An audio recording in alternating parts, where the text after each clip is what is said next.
It's paradise. Great weather, beautiful sunsets, and the ocean. But there's an undercurrent here in Hawaii of colonization and the effects of climate change. A nonprofit organization on the Big Island is taking matters into its own hands. Alika Jardin works in education for Hui Māu. Our goal is to feed the people of our community, and especially focusing on the crops that our kupuna ate. Our diets changed a lot with the changing of cultures and languages here in Hawaii, and so it's one of our missions to create food systems that feed our kupuna and feed ourselves in the way that our kupuna did. I was there for a board meeting of the Center for Rural Strategies.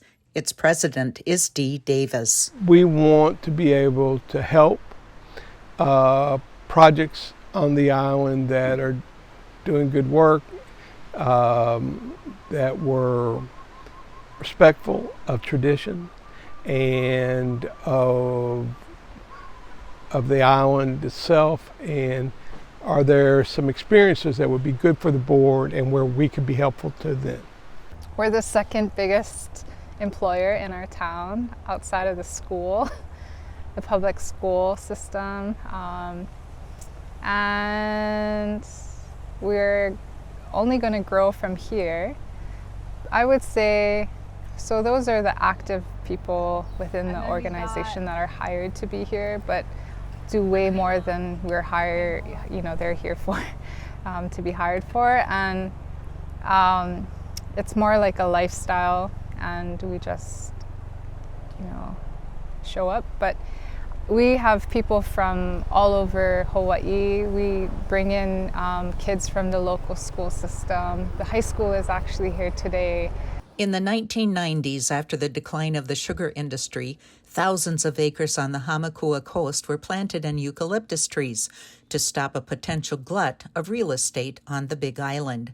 But a deal to sell the trees to make paper in Japan fell through. Native Hawaiians were left with these very large stands of very tall trees that suck up the water from the aquifer. HUIMAU is on a mission to rid the island of this invasive species.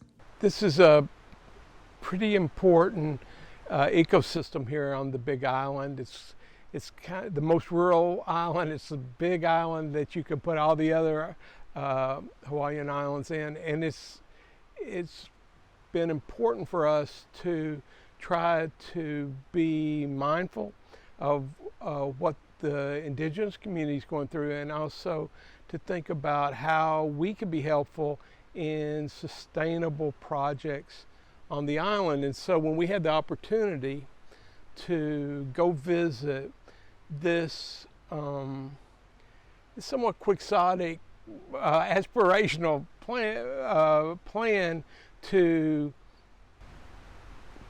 put a marker down in the midst of this commercial eucalyptus forest that had just taken over, and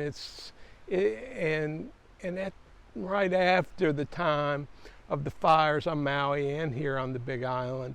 And this eucalyptus is such a contributing factor to these kind of explosive maelstroms, these fires that are out of control. And so this was a chance to do something, try to be helpful, but really to learn.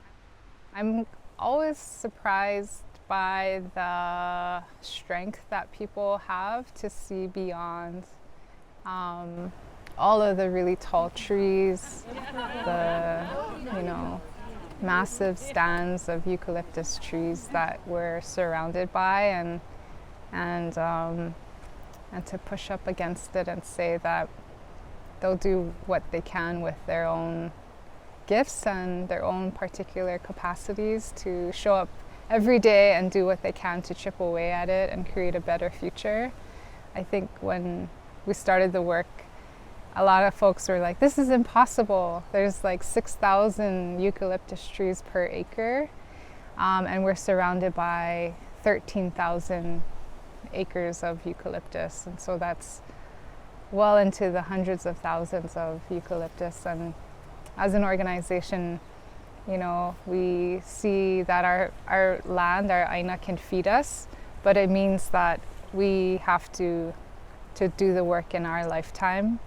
And I'm surprised every time, you know, we have a beautiful crew that is out on Aina every day, but I'm surprised by their fearlessness, maybe, and their commitment. And I think now that was sort of in the beginning when the trees were very much still there, and we hadn't actually brought any down and done a lot of the reclamation work. But now that we're years into it, I feel that surprise isn't quite there anymore. I'm not really surprised by a lot of things that kind of unfold.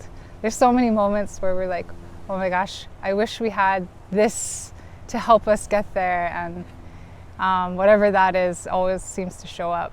I think it's a very good opportunity that a lot of us don't necessarily have, especially in the homes that and the spaces that we grew up in.